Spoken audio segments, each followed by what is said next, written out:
I remember my grandma's favorite story was about how everything cost 2 cents when she was young.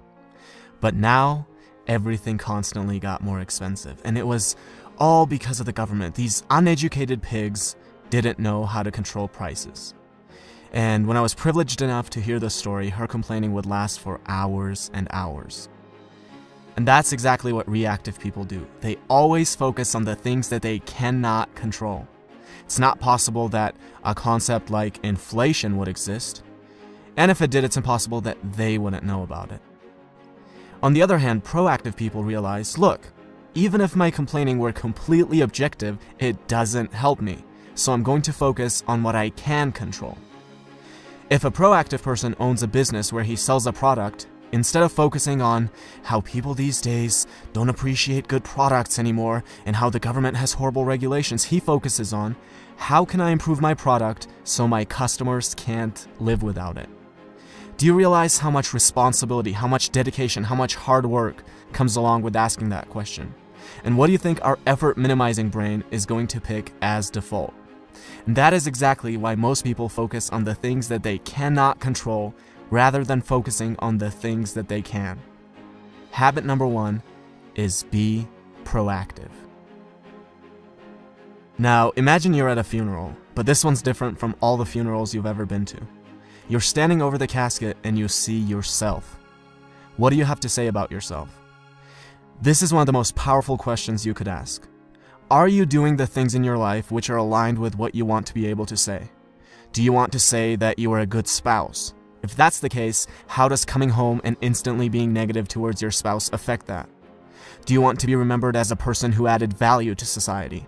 If that's the case, are you doing the things that will allow you to say that, or are you scared of failure and choose comfortable mediocrity instead? Almost every one of us will have to readjust how we live when we ask this question.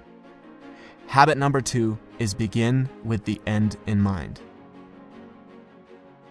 Now, if I were to ask you, what are the most important things to you? The most common answers I would get would be either your well-being or your relationships, your family, your spouse, your children. You would never ever say organizing papers or watching TV. But how many of us spend more time organizing papers and watching TV than planning our nutrition and going to the gym or cultivating a healthy family environment? There's a horrible disconnect between what we say and how we actually allocate our time. Habit number 3 is put first things first. Now, imagine you're an author and I'm an author, and we both write interesting books, and we both have access to an audience of about 100,000 people. I read your book and I love it, so I decide to share it with my audience, and as a result, you now have thousands of people buying your book and reading your ideas. You see this and think, who is this guy? Let me take a look at his book.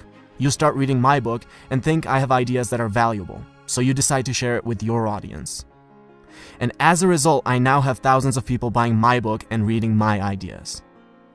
Notice how different this is from my creating a little creepy Amazon account, finding your book and leaving a bad review, hoping that this will deter a few people from buying your book, which will in turn somehow get them to buy my book. Habit number 4 is think win-win. Stop thinking of everything as a zero-sum game. For you to win, another person does not have to lose. Something I want my viewers to do is to subscribe to my channel. But you will never hear me say, well, I worked really hard, guys. I dedicated so many hours to this. Please subscribe. Look, who cares if I worked hard? Who cares if I've spent days creating this video? The real questions are, does it offer value to you? And why should you dedicate your time to subscribing when you could be doing anything else that you want? Habit number 5 is something that I try to use every single day with every interaction that I have and with every comment that I reply to, and it is this: seek first to understand, then to be understood.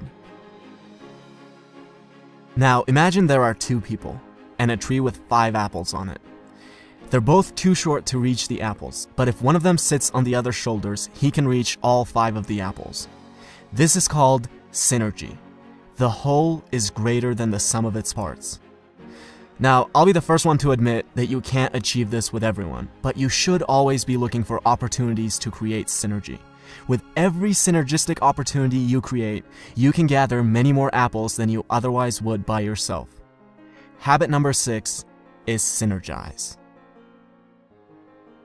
A man has been trying to cut down a tree for hours, and after a while his neighbor can't take it anymore, goes over and says, "You know, if you sharpen the saw, you'll be able to cut it down faster." And the man replies, "But sharpening the saw is going to take time." Now, we might laugh at this story, but we do the same thing all the time. We can't find 30 minutes a day, 4 times a week, to go to the gym. Our health deteriorates to a point where we're physically incapable of being effective. We can't read a book for 15 minutes a day and mentally stimulate ourselves.